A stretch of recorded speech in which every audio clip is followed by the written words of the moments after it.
trouver la vérité dans ce monde qui veut tout oublier. Le seul récit qu'il a annoncé depuis bien des années. Mais il est encore temps de croire que seule la Bible offre l'espoir. Levons-nous ensemble pour voir sa puissance. Il nous suffit seulement de croire que tout ce qu'elle dit est vrai pour que notre humanité soit sauvée.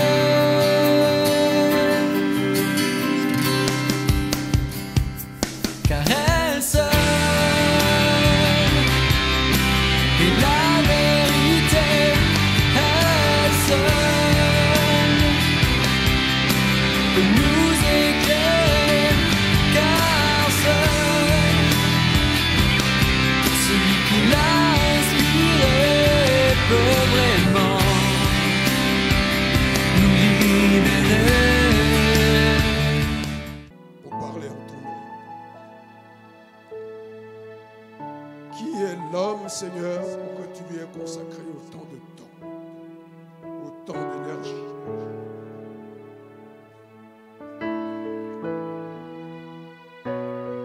Seigneur, aie pitié de nous. Aie pitié de nous, Seigneur. Aie pitié de nous. Veuillez vous asseoir. Veuillez vous asseoir. Amen. Veuillez vous asseoir. Alléluia. Je vais partager avec vous un sujet que Dieu m'a mis à cœur. Je n'étais pas prévu aujourd'hui. Et quand c'est venu, j'avais déjà le message quand le pasteur Antonio m'a demandé de prendre du service aujourd'hui. Et c'est une bonne occasion parce que je pense que c'est Dieu qui m'a mis ça à cœur. Parce qu'il nous arrive de courir après toutes sortes d'ambitions. On court, on court, on court. Mais souvent, nous regardons nos valeurs dans les yeux des autres, sans chercher à regarder dans la direction de Dieu. Or, lorsque nous regardons dans la direction des hommes, même ceux qui nous aiment les plus proches, on a plus de chances de se tromper et même de louper la cible de notre vie. Mais lorsqu'on regarde à Dieu, alors ça change tout. Même là où le sol tremble sous vos pieds, vous tenez ferme.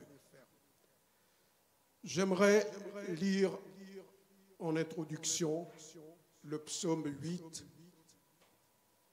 du verset 4 à 7. C'est un psaume du roi David. C'est dans Louis II, donc je ne risque pas de me tromper. Psaume 8, versets 4 à 7. Quand je contemple les cieux, ouvrage de tes mains, la lune et les étoiles que tu as créées, qu'est-ce que l'homme pour que tu te souviennes de lui? Et le Fils de l'homme pour que tu prennes garde à lui. Tu l'as fait de peu inférieur à Dieu et tu l'as couronné de gloire et de magnificence. Tu lui as donné la domination sur les œuvres de tes mains. Tu as tout mis sous ses pieds. Amen. Que Dieu soit béni. C'est David, dans un climat paisible, c'était plus un David tourmenté, mais qui contemple et qui regarde la création. Et il s'interroge. Qu'est-ce que l'homme? Oh Dieu, qu'est-ce que l'homme? Ce que nous oublions, c'est que David sait, lui au moins, que c'est Dieu qui l'a créé et que Dieu prend soin de lui. Et au moment où nous avons cette pensée et que nous observons autour de nous, même la nature, on se dit, mais qu'est-ce que je fais là? Qu'est-ce que je fais là? Parce que dans la vie, je suis insignifiant. Dans la vie, je suis insignifiant. Déjà, dans la ville, on ne nous connaît pas. Si on survole la ville, on ne peut pas nous voir, nous, en tant qu'individus. Mais imaginez dans l'univers. Qu'est-ce que je fais là, Seigneur? Mais prenons par exemple la Terre même tout entière. S'il vous plaît, si vous pouvez projeter déjà juste le système solaire pour voir nous, en tant que Terre. Voilà, lorsque vous observez ça, vous voyez notre Terre qui se trouve... Alors on a le Soleil avec les ramifications. Moi je l'ai sur ma gauche, vous aussi sur votre gauche. Mais vous avez les différentes planètes. Et nous, on est à la 3e quand on quitte le Soleil. Mais imaginez-vous qu'on soit à côté du Soleil. On serait déjà grillé. Mais imaginez-vous qu'on soit à l'extrême, où il y a Neptune. Là aussi, on aurait hyper froid, puisque je ne sais même pas si on vivrait, puisque tout est gelé. Mais Dieu, en créant l'homme et la terre où l'homme va vivre, il a bien fait les choses. C'est d'ailleurs pour ça qu'on peut me dire tout ce qu'on veut. Je ne croirai jamais à l'idée que je suis là par hasard. Je pense que vous aussi, vous n'êtes pas là par hasard. Même la France, qui est notre pays, n'est pas là par hasard. Les initiés savent toujours qu'une nation, qu'un pays a une existence qui est d'abord spirituelle. Vous pouvez chercher. Vous trouverez qu'il y a une destinée pour une nation, pour un pays comme la France. Mais avant la nation, il y a des individus. Donc, je ne suis pas né par hasard, vous non plus. Et notre terre n'est pas là où elle est par hasard. Elle n'est pas là où elle est par hasard. Je n'ai pas pu avoir toute la vidéo, donc je ne vais pas vous montrer encore plus. Vous aviez trouvé quelque chose? Oui. Alors, vous allez mettre donc la galaxie, oui. Vous regardez tout ça. Vous voyez que quelque part, ça c'est tout l'espace, ce que l'homme peut voir pour l'instant. Parce que derrière ça, il y a encore plus vaste que même les télescopes ne peuvent pas voir. Je ne suis pas là pour vous faire un cours de science. Ce n'est même pas mon rayon. Je préfère vous montrer que les images pour que nous-mêmes, si vous allez sur Internet, vous prenez n'importe quelle vidéo, juste pour voir la planète Terre, où elle est située, et dire, mais quel est l'espace? C'est comme si on est en France, on est à Troyes, et on dit, mais Troyes, c'est situé où par rapport à la France? Après, on va se demander, mais Troyes, c'est par rapport à l'Europe, c'est où? Et Troyes, par rapport au reste du monde, c'est où? Faites de même pour la Terre. Et vous verrez que c'est une prédication entière. Oui?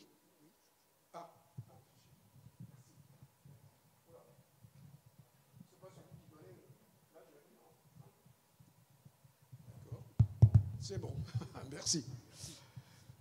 C'est une prédication entière.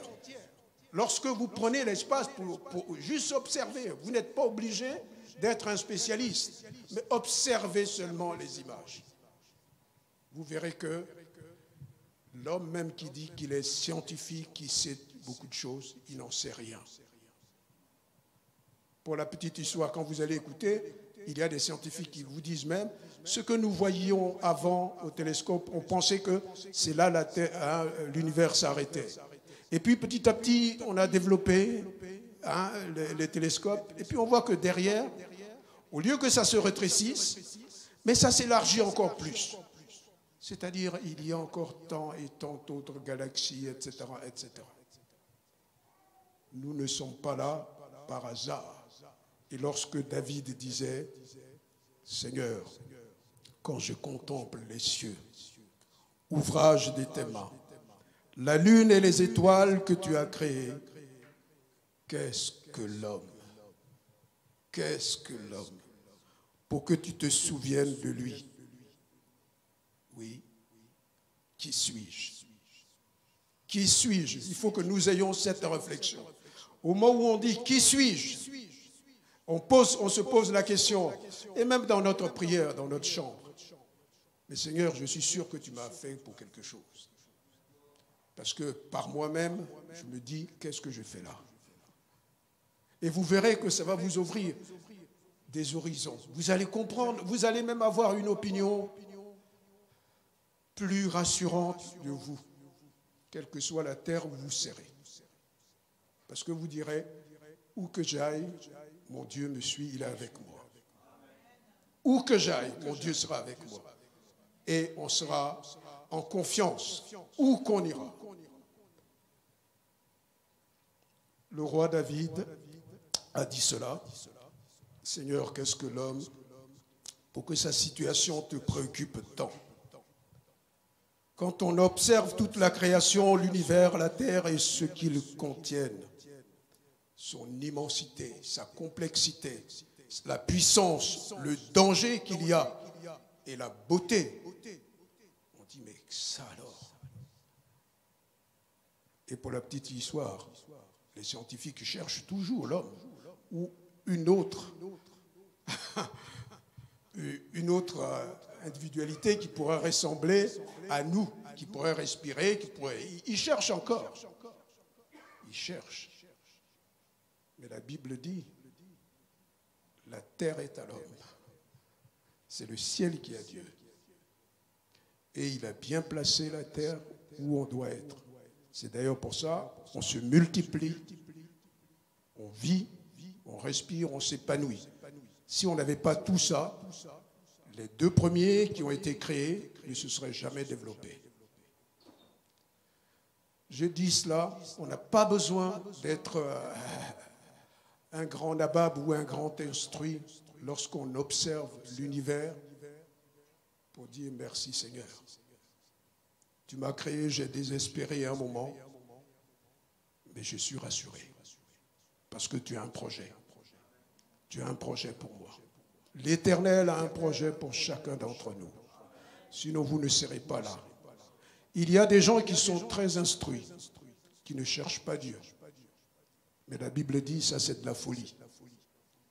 Parce que la sagesse, elle commence toujours lorsqu'on pose les bonnes questions. On commence à chercher Dieu. Et nous, on a commencé à chercher Dieu. N'ayez pas une mauvaise opinion de vous. N'ayons pas une mauvaise opinion de nous. Ce n'est pas l'argent qui fait qu'on a des bonnes opinions. Oui, le monde le fait.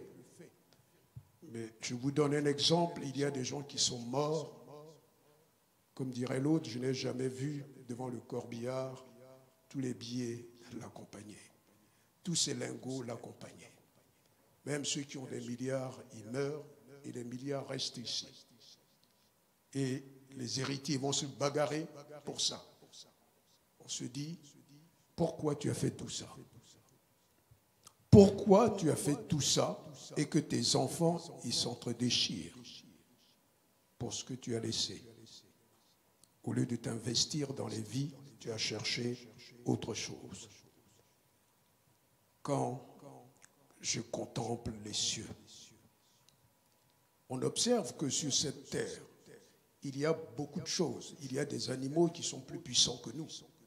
Si vous prenez un éléphant, vous ne pouvez pas vous bagarrer avec un éléphant. Même le simple gorille.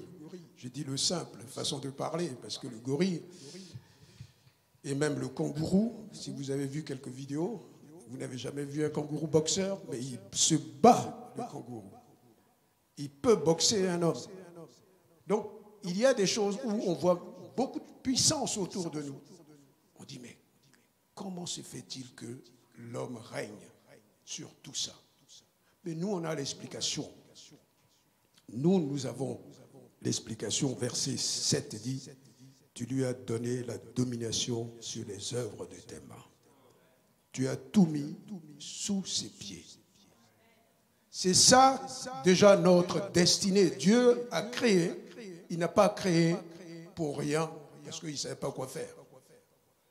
Dieu a créé parce qu'il avait des projets, et on en parlera un peu plus loin. Mais j'aimerais bien qu'on voit dans le livre de Genèse, le premier livre même, quand on prend le verset 1, Genèse chapitre 1, verset 1,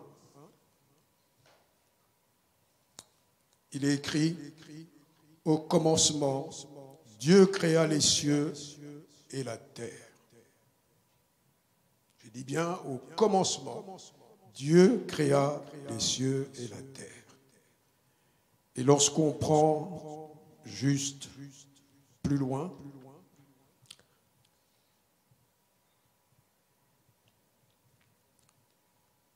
le verset, a commencé du verset 26. Donc Genèse 1, verset 26, on va aller jusqu'au verset 28. Puis Dieu dit, faisons l'homme à notre image, selon notre ressemblance, et qu'il domine sur les poissons de la mer, sur les oiseaux du ciel, sur le bétail, sur toute la terre et sur tous les reptiles qui rampent sur la terre. Dieu créa l'homme à son image, il le créa à l'image de Dieu, il le créa, l'homme et la femme. Donc quand on dit Dieu créa l'homme, prenons toujours l'idée qu'il s'agit de l'espèce humaine, puisque on ne va pas entrer dans les détails pour dire après il a pris les côtes et tout ça, on va rester là. Dieu a créé l'homme et la femme, mais il dit à notre image. Je ne sais pas si ça vous parle, mais si Dieu le Créateur lui-même dit, mais François, tu es à mon image. Là, je dois dire, oh là, quelle responsabilité. Mais d'abord, ça doit être une joie de dire que Dieu même, il reconnaît que j'ai quelque chose de lui en moi. Et nous devons nous en réjouir. Si Dieu a dit que nous sommes créés à son image, alors réjouissons-nous. Parce que lorsqu'on étudie même tous les animaux, oui, ils sont intelligents, ils ont leur part d'intelligence, etc. Mais nous sommes quand même plus intelligents qu'eux. Je n'ai pas encore vu même un gorille ou un singe fabriquer un avion, des fusées, des voitures, etc., ou même Internet. Donc l'homme, malgré même ses insuffisances, malgré ses faiblesses, il est très intelligent. Or, l'intelligence, c'est Dieu qui en est la source. C'est notre Dieu qui est la source de l'intelligence et de la connaissance. Et là encore, j'encourage les plus jeunes encore de ne pas abandonner vos études, parce que des fois on dit Jésus va venir, donc n'allons plus à l'école, mais c'est une bêtise.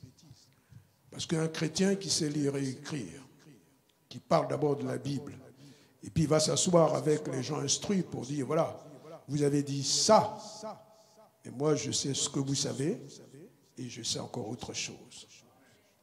Amen. Quand vous avez ce comportement, soit ils adhèrent à être chrétiens, ou ils vous fuient. Mais là, ce n'est pas grave. S'ils fuient, c'est qu'ils ont choisi leur voie. Même Jésus n'a jamais retenu quelqu'un qui ne voulait pas accepter Christ. Donc, je vous encourage à chercher la connaissance en Dieu, et ça va nous instruire, ça va nous élever. Que Dieu soit béni. Donc, dans la création, Dieu a fait le maximum, il a équipé l'homme.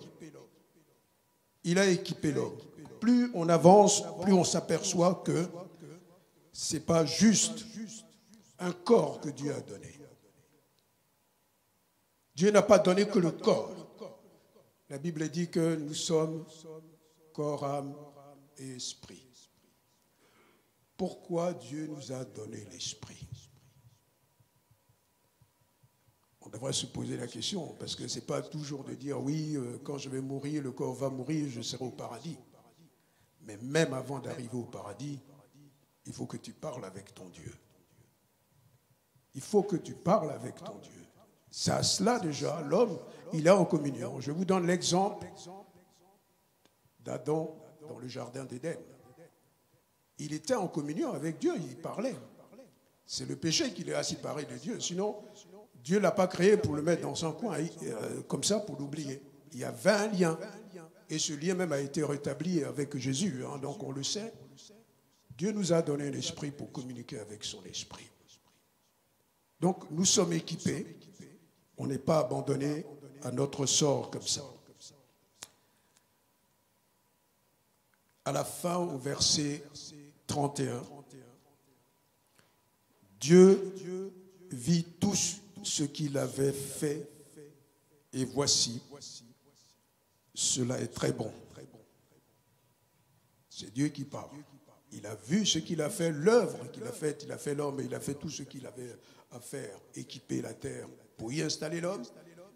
Et il a regardé et dit, ça c'est bon, c'est du beau travail. C'est-à-dire, il n'y a plus rien à ajouter. On dira plus tard que Dieu s'est reposé. Mais soyons rassurés, Dieu ne dort pas d'un sommeil profond. Autant d'oublier qu'on existe, qu'on a besoin de lui. Notre Dieu ni ne dort, ni ne sommeille. Donc il est vivant, il a les yeux ouverts. Quelle que soit l'heure où on l'appelle, il va nous entendre, il va répondre.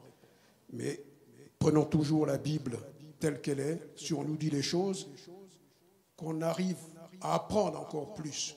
Parce que si on dit Dieu il s'est reposé, nous on dit 6 jours. Dieu, tu as travaillé 6 jours. C'est tout? Parce que ce n'est pas tous 6 jours. On sait qu'il y a 365 jours dans l'année. Donc, ce sont aussi des choses. Il faut déjà savoir ce que ça veut dire, le nombre de jours, et comprendre tout ça. Mais c'est dans la relation avec notre Dieu qu'on avance. Donc, la Bible, dès la création, nous a montré que Dieu a créé l'homme et la femme à son image. Juste à la fin, au moment où il a tout créé. Est-ce que ça ne vous interpelle pas? Si Dieu était un prévoyant, si Dieu n'avait pas de logique, que nous on a besoin, on a des besoins à assouvir. Il aurait pu commencer par créer le ciel et la terre, mettre une température moyenne, et puis dire, bon, descendez, comme vous avez et les bras et les jambes, etc., vous allez commencer déjà à explorer les lieux.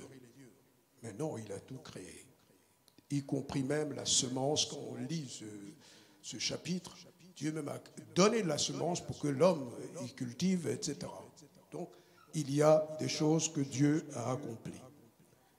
Mais Dieu qui a créé, à votre avis, il a créé pourquoi? Parce que si je dis Jésus m'a sauvé, est-ce que ça vous suffit? Personnellement, ça ne me suffit pas. Je vous le dis, je suis un être humain. Quand on dit Jésus m'a sauvé, oui, d'accord. Mais après, quelle est la suite? Il faut aussi qu'on ait cette réaction. Parce que quand on souffre, on est dans sa chambre entre 4 murs. Le Jésus m'a sauvé ne suffit pas toujours. Est-ce que Dieu m'entend quand je crie? Ça doit être ma préoccupation. Est-ce que Dieu m'entend? Mais Dieu, lorsque tu m'as créé, qu'est-ce que tu voulais vraiment? Quel était ton projet à mon sujet? Parce que tu m'as créé à ton image, oui, j'aime bien. Mais tu as aussi donné des consignes. Chapitre 1, versets 26 à 23. On a vu aussi des consignes que Dieu donne. Mais je ne vais pas remonter toutes ces consignes. 1, 26 à 23. Pardon, je ne suis pas sûr. Voilà. 27. Dieu créa l'homme à son image. Il créa à l'image de Dieu. Il créa l'homme et la femme. Dieu les bénit. Au verset 28, Dieu les bénit et leur dit: soyez féconds, multipliez, remplissez la terre et l'assujettissez et dominez sur les poissons de la terre, sur les oiseaux du ciel et sur tout animal qui se meut sur la terre. Verset 29, et Dieu dit, Voici, je vous donne toute herbe portant de la semence et qui est à la surface de toute la terre, et tout arbre ayant en lui du fruit d'arbre et portant de la semence. Ce sera votre nourriture. Ce sera votre nourriture. Amen. Donc Dieu est déjà équipé. Mais un autre point, en ce qui concerne certains animaux, on voit ici même les animaux, et à tout animal de la terre, à tout oiseau du ciel, et à tout ce qui se meut sur la terre, ayant en soi un souffle de vie, je donne toute herbe verte pour nourriture, et cela fut ainsi. Vous vous souvenez de la vache folle? Il y en a qui s'en souviennent. Nous, on a appris à l'école, qui que nous soyons ici, que les ruminants étaient des herbivores, etc., etc. Et l'homme, il a traversé cela, il a donné aussi de la poudre de viande, de poisson, etc. On a vu ce que ça a donné. Je dis pour la petite histoire, ce n'est même pas des critiques. Parce que si on doit remonter toujours à critiquer nos dirigeants, nous-mêmes, ça ne nous nourrit pas. C'est plutôt, nous devons dire ce que nous savons de ce que Dieu dit. Amen. Donc, Dieu a un projet. L'homme insignifiant en apparence, il règne sur cette terre, pourtant. Mais faire des avions, faire des trains, tout ça, est-ce que c'est vraiment ça le projet de Dieu? Là non plus, je ne le crois pas. Pour moi, ce sont des conforts. Puisque la Bible dit même que le matériel que nous accumulons, ce ne sera pas nécessaire lorsqu'on sera auprès de Dieu. Donc, il ne nous a pas créés juste pour dire, il y a une terre qui est là, cultivez-la, mangez, multipliez-vous, et quand vous serez nombreux, vous faites quoi? Donc, Dieu a des projets. Je le crois aussi profondément. L'homme insignifiant dont Dieu s'occupe, Dieu a des projets. Je vois déjà dans un premier temps, Dieu lui-même a partagé le ciel pour lui et la terre pour l'homme. Donc, ça veut dire que Dieu qui est si grand, il a déjà balisé le chemin de l'homme. C'est-à-dire, il lui a rendu la vie facile. Tiens, tu sais, je te mets sur la terre, tu seras le patron. Et je vous demande d'observer, quand vous voyez la terre, c'est l'homme qui domine. Peu importe qui c'est, mais il y a toujours l'espèce qui nous représente. On n'est pas tous des ingénieurs, on n'est pas tous des savants, mais ceux qui nous représentent, ceux qui sont intelligents, qui représentent l'espèce humaine, mais ils s'occupent de la terre. Même les maçons s'occupent de la terre. Si on n'a pas de maçon, on ne dort pas. Ou on dort dans les grottes. Oui, on a commencé comme ça, mais ça n'a pas continué. Il y a un objectif. Dieu a été capable aussi d'appeler l'homme son ami. Quand Dieu te dit que tu es mon ami, alors que c'est lui qui m'a créé, je dois m'interroger. Pourquoi dit-il que je suis son ami? Qu'est-ce que j'ai fait de si extraordinaire? Quand on prend Abraham, il a écouté Dieu. Mais lorsque Jésus a parlé même de ses disciples, ceux qui l'ont suivi, il dit maintenant je ne vous appelle plus mes serviteurs. Parce que le serviteur ne sait pas ce que fait son maître. Donc plus on avance, on voit que Dieu, il nous intègre à son projet, mais avec quelque chose de sérieux que souvent on ne prête pas attention à cela. Mais Dieu a un projet pour nous. Déjà, notre âme. Vous connaissez le prix de notre âme? J'en ai déjà parlé il n'y a pas si longtemps. Oui. Matthieu chapitre 16, verset 26. Est-ce que... Oui. Et que servirait-il à un homme de gagner tout le monde s'il perdait son âme, ou que donnerait un homme en échange de son âme? À supposer que tu sois hyper riche. La Bible dit, même ta richesse ne suffira pas pour acheter ton âme. Donc il y a la valeur que Dieu nous donne, ça nous dépasse. On ne le réalise pas toujours, mais ça nous dépasse. Rien que ça, on n'est pas si insignifiant. Il faut qu'on le réalise aussi toujours. Quand David disait « qu'est-ce que l'homme ?» c'est parce qu'il s'interroge. Mais si on voit encore plus loin, on voit que, certainement Dieu a quelque chose pour nous. Et on doit le chercher. On doit chercher ce que Dieu a pour nous. Je continue. On voit que le même Dieu, il a fait des alliances avec l'homme. Par exemple, dans Exode chapitre 19, Exode 19, versets 5 à 8. Oui. On voit aussi cette ancienne alliance, on dit toujours ancienne alliance ou ancien testament. Maintenant, si vous écoutez ma voix et si vous gardez mon alliance, vous m'appartiendrez entre tous les peuples, car toute la terre est à moi. Vous serez pour moi un royaume de sacrificateurs et une nation sainte. Voilà les paroles que tu diras aux enfants d'Israël. Première étape, Dieu a fait alliance avec Israël, le peuple qui a quitté l'Égypte. Dieu qui est si grand, celui qui dit voilà, on va faire un contrat entre nous. Si tu m'écoutes, voilà ce que tu seras. Mais cette alliance, on l'a aussi en Jésus-Christ. Si on accepte le Christ, on accepte le sens de la croix, nous devenons jusque même enfants de Dieu. Alors lorsque vous entendez, mais qui suis-je? Oui, c'est vrai. Quand on voit l'immensité qui nous entoure, quand on voit les puissances, quand on voit même tout simplement les grands de ce monde, on peut dire, pour nous en tant qu'individus, mais même si on prend l'humanité, même nos grands ne sont rien devant l'immensité de Dieu et l'immensité même de l'univers tout entier.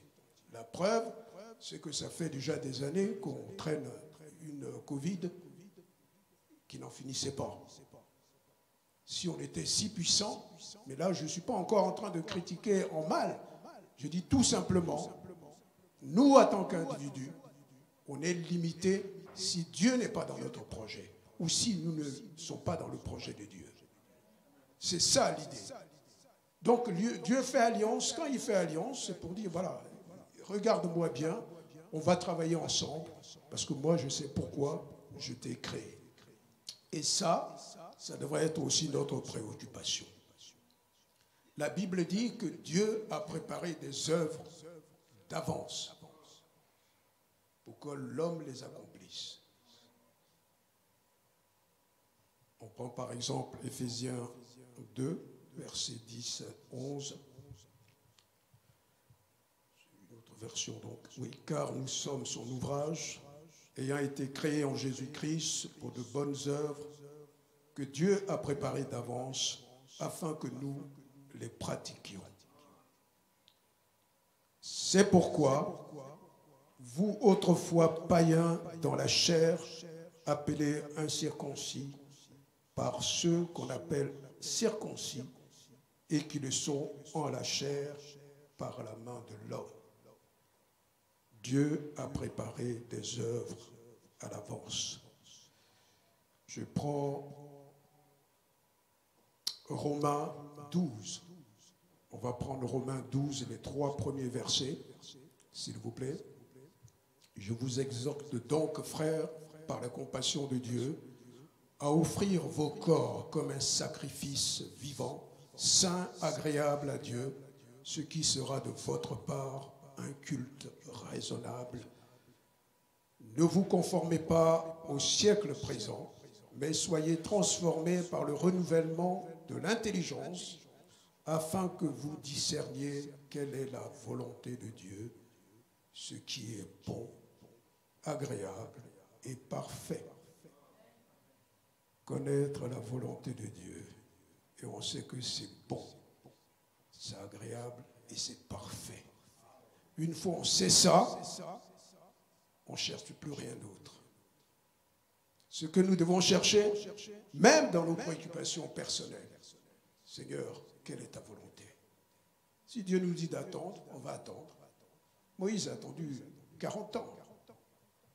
Il avait une promesse sur sa vie qu'il allait délivrer son peuple. Mais il a fait une erreur de jeunesse. Il a voulu être justicier avant l'heure et il a tué quelqu'un. Donc il a dû fuir le palais et le pays où il était. 40 ans. C'est à 80 ans que Dieu l'a récupéré. Mais il a atteint quand même l'objectif, c'est de délivrer le peuple de Dieu de l'esclavage où il croupissait pendant 400 ans. Et je peux en citer d'autres. David, il a erré avant d'être roi. Parce que Saül le poursuivait. Il en était tellement jaloux. Mais Dieu a tout fait. Le moment venu, c'est Saül qui n'existait plus. Et David est devenu roi. Je vous encourage, pour ceux qui pensent que leur vie tourne en rond, cherchez la volonté de Dieu. Seigneur, quelle est ta volonté pour ma vie? Et quand on a la paix au fond de nous, on continue à rester fidèle à Dieu et on marche dans la foi. Le moment venu, c'est Dieu lui-même qui va nous dire l'heure est arrivée. Donc la volonté de Dieu, il faut la connaître, c'est bon, c'est agréable et c'est parfait. Que son nom soit glorifié. Mais je pense que ça ne s'arrête pas là, parce que la volonté de Dieu, il y a beaucoup de choses. Si on cherche la volonté de Dieu, je dirais presque c'est un générique pour savoir ce qu'il faut faire, chercher la volonté de Dieu. Mais dans la volonté de Dieu, si on parle des détails, on va s'apercevoir que, premier élément, n'avoir que Dieu pour Dieu. Ça commence là. Si tu as deux dieux, c'est-à-dire tu as le Dieu, tu viens à l'église, tu sers ton Dieu là, et puis quand tu sors de là, tu vas voir le petit voyant du coin, le sorcier du coin, etc. Tu vas croire que tu es toujours dans la volonté de Dieu. Mais non, tu n'y es pas. Puisque quand on lui a demandé, on a demandé à Jésus, quelle était la plus grande des lois, il avait dit, tu adoreras ton Dieu de tout ton cœur, de toute ton âme et de tout ton esprit. C'est la première loi, la plus grande. Donc, on n'a pas à avoir deux dieux. Dieu n'aime pas la concurrence. Dieu n'aime pas qu'on le mette en concurrence avec des idoles, avec des dieux qui ont des yeux qui ne voient pas, qui ont des oreilles qui n'entendent pas nos prières, qui ont des bras parce que fabriqués par les hommes. Donc, ils ne peuvent pas nous aider. Donc, Dieu ne veut pas de cela. C'est déjà le premier plan, le premier point. Mais plus on avance, plus on verra aussi. Excusez-moi. Donc, Matthieu chapitre 5, verset 16. Qu'est-ce que dit Matthieu 5, 16? Que votre lumière luise devant les hommes, afin qu'ils voient vos bonnes œuvres et qu'ils glorifient votre Dieu qui est dans les cieux. Notre témoignage, glorifier Dieu, savoir déjà que nous avons ce Dieu, on doit le glorifier. Si on ne glorifie pas Dieu dans nos témoignages, dans notre façon de faire, etc., est-ce qu'on est dans le projet de Dieu? Je dis non.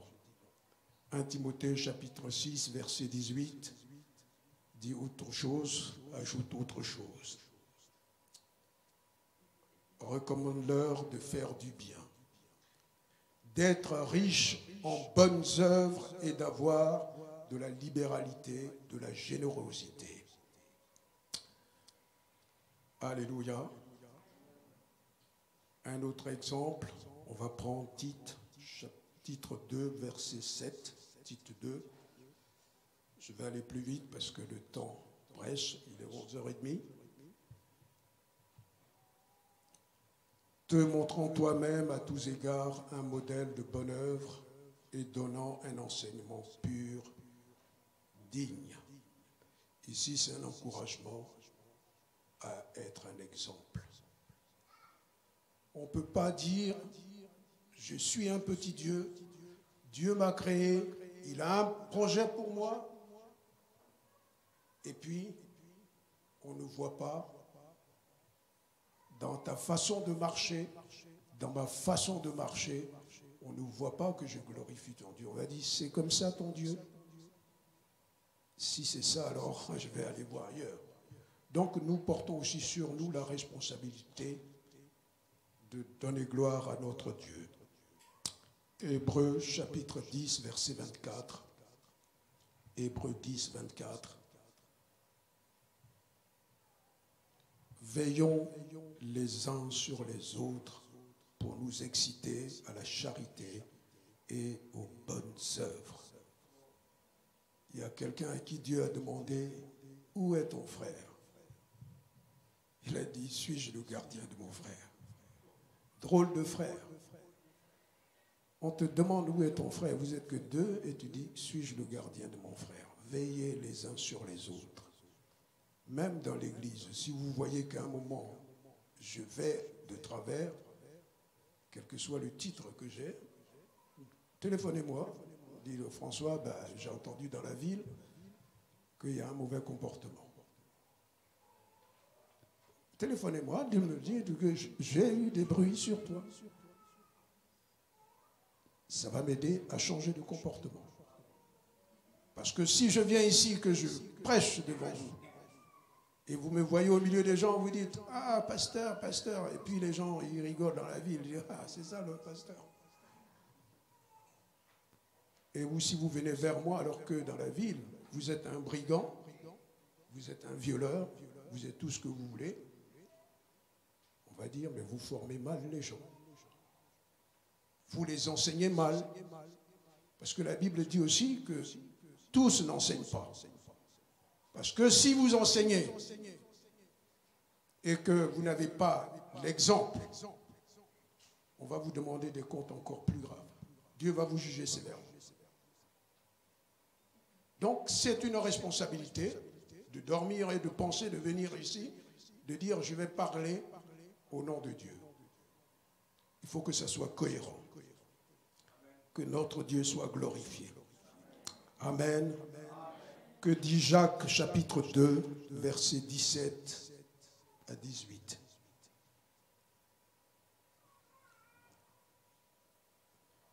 Il en est ainsi de la foi, si elle n'a pas les œuvres, elle est morte en elle-même. Mais quelqu'un dira, toi, tu as la foi, et moi, j'ai les œuvres. Montre-moi ta foi sans les œuvres, et moi je te montrerai la foi par mes œuvres. On dit souvent, oui, mais la foi, c'est pas avec les œuvres. Oui, on le dit, il y a eu des discussions comme ça. Mais si tu crois dans le secret chez toi, et que moi je ne vois pas dans ta façon de marcher, dans ce que tu fais, je ne vois pas la façon de marcher d'un homme de foi, ou d'une femme de foi, à quel moment tu vas être un exemple pour moi? Donc les œuvres, la foi, ça se démontre. On vit la foi. Ici, dans cette église, imaginez-vous, moi, le pasteur Antonio, il est là depuis longtemps, je viens et je mets le foutoir dans votre église. Parce que ça existe aussi. On peut avoir un titre de pasteur et vouloir donner et remplacer le pasteur qui est en place. Ça existe. Mais là, dans ce cas-là, on ne sert pas Dieu. Si vous avez des gens comme ça, ne les suivez pas. Ne les suivez pas. La Bible dit, soumettez-vous les uns aux autres. Vois ton frère qu'il est supérieur à toi. Lui, il fait de même. Mais ça veut dire que vous allez marcher longtemps ensemble. Marcher longtemps. Que Dieu nous aide à produire les œuvres de notre foi en Dieu. Ressembler à notre Dieu. Ressembler à notre Dieu. Alléluia. Alléluia. Alléluia. Je vois le temps et je vais m'arrêter là. Je vais conclure. Malgré tout ce que j'ai dit là, je peux vous rassurer, même l'homme le plus intelligent ne peut pas dire qu'on a tout compris pourquoi on est né. Même moi, tout ce que je vous dis là, je dis, mais si c'est pour être gentil, être bon, marcher bien et tout. Seigneur, c'est tout. Tu t'es donné tout ce mal pour ça. Parce que n'oublions pas qu'il nous attend aussi dans l'au-delà. Et ça, on ne le sait pas. On ne sait même pas ce qu'on va y faire. Il lui dit, il y en a qui parlaient, oui, si on va là-bas, la femme qui s'est mariée avec déjà plusieurs hommes sur terre, qui sera le mari là-bas? Jésus a dit, cette histoire n'aura pas lieu là-haut, parce qu'il n'y aura pas d'histoire de femme et de mari. Donc ça veut déjà dire que même nous qui sommes mariés ici, on ne va pas parler de mariage là-haut. Même peut-être on va se reconnaître, mais on ne va pas parler de mariage. C'est ici on vit notre mariage. Si tu ne t'occupes pas de ta femme, ce sera loupé. Si tu ne t'occupes pas de ton mari ici, il ne faut pas attendre au paradis pour t'en occuper. Moi, je connais certains qui disent, s'ils sont gentils ici, leur Dieu va leur donner 4 vierges. Ça, c'est une autre histoire. C'est une autre histoire. Mais notre Dieu dit que c'est ici, ça se passe. Le reste, c'est encore une autre étape. Parce qu'on va d'étape en étape. La Bible dit, dans les derniers temps, la connaissance va augmenter. La connaissance, c'est-à-dire l'homme va être beaucoup plus intelligent. On n'a même pas dit que les chrétiens. La preuve, c'est qu'aujourd'hui, nous avons l'informatique. Aujourd'hui, vous téléphonez, on sait où vous êtes exactement. Que vous soyez en Afrique, que vous soyez au pôle Nord, on va vous pister. On sait où vous êtes. C'est-à-dire, l'homme est tellement devenu intelligent que lui-même, il veut contrôler tout le monde. Donc, si, dans les derniers temps, l'intelligence va augmenter, je vous encourage à aspirer à voir le meilleur de Dieu. Parce que si on est déjà spirituellement mature, même ceux qui font la magie, ceux qui font des miracles, c'est-à-dire les faux prophètes, parce qu'il y en aura. Il y en a même qui vont s'appeler Jésus. La Bible le dit. Mais comment on saura tout ça? C'est lorsque nos relations avec Dieu se sont améliorées, on a grandi spirituellement, on n'a plus besoin de béquilles en permanence, de consulter tout le monde avant d'agir. Dieu même, par le Saint-Esprit, peut nous parler. L'homme est important et aimé de Dieu. Pourquoi? Dieu seul le sait. Malgré tout ce que je vous ai dit là, j'ai dit, Dieu seul sait pourquoi il nous aime tant. Parce qu'il nous aime. L'Éternel a tant aimé le monde qu'il avait donné le meilleur de lui-même. Il a donné son Fils. Mais il a donné justement pour nous mettre avec lui, pour nous relier à lui. Plus d'une fois, on a vu que l'homme, il a fauté. Il a lâché la main de Dieu. Vous vous imaginez avec Noé, Dieu qui dit, je regrette d'avoir créé l'homme. Et derrière on dit, ah, heureusement il a vu Noé. Et Dieu a sauvé l'humanité. Dieu a sauvé l'humanité. Dieu a fait venir Jésus pour encore sauver l'humanité. Donc Dieu nous aime. Il faut que nous gardions cela en tête. Dieu nous aime. Dieu nous aime. Moi, je suis convaincu que Dieu m'aime. Et Dieu m'aime. Et que Dieu vous aime. Alléluia.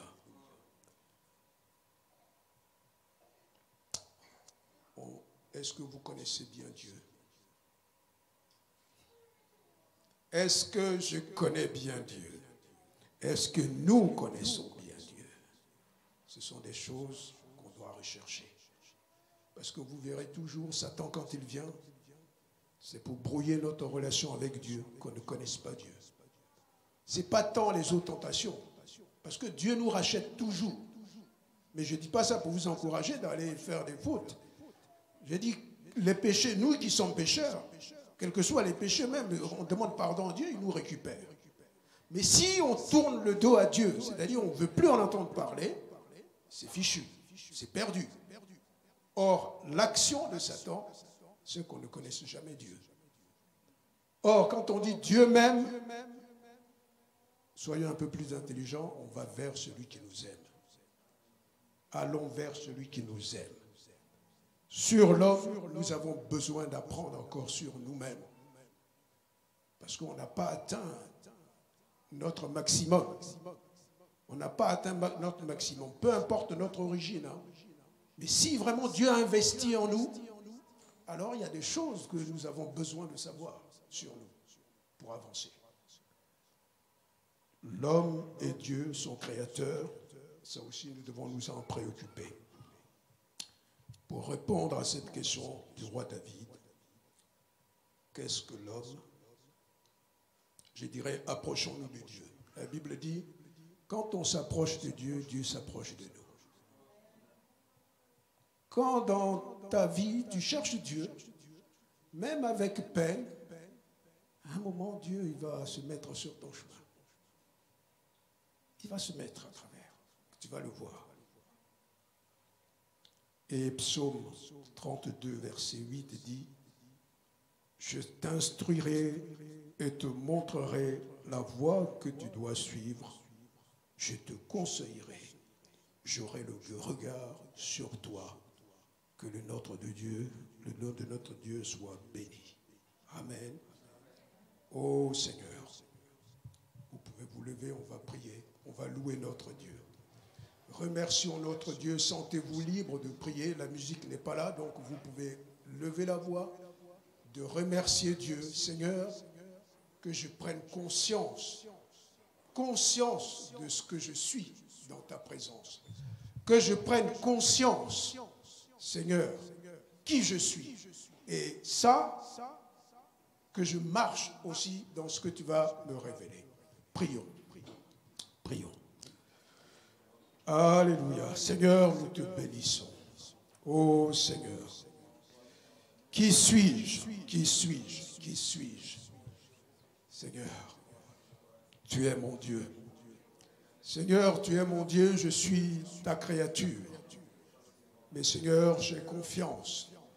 J'ai confiance que ce que tu as déposé en moi, oui, l'éternité. La Bible dit, Dieu a déposé l'éternité dans le cœur de l'homme. Donc nous savons que notre vie ne se termine pas là. Oh Seigneur, enseigne-nous, apprends-nous à nous rapprocher de toi, Seigneur. À t'aimer encore si on ne t'aimait pas suffisamment, parce que tu nous as appris à aimer. Tu n'as pas compté, Seigneur, ton sacrifice. Apprends-nous à t'aimer. Apprends-nous, Seigneur, à nous approcher de toi. Seigneur, apprends-nous, ô Dieu, à savoir même qui nous sommes véritablement, pour que même le moment de notre départ, que nous ne pleurions pas amèrement en disant « mais j'ai gâché ma vie ». Ô Seigneur, que toute la gloire te revienne à notre Père. Au nom de Jésus-Christ. Amen. Amen. Seigneur, nous te bénissons.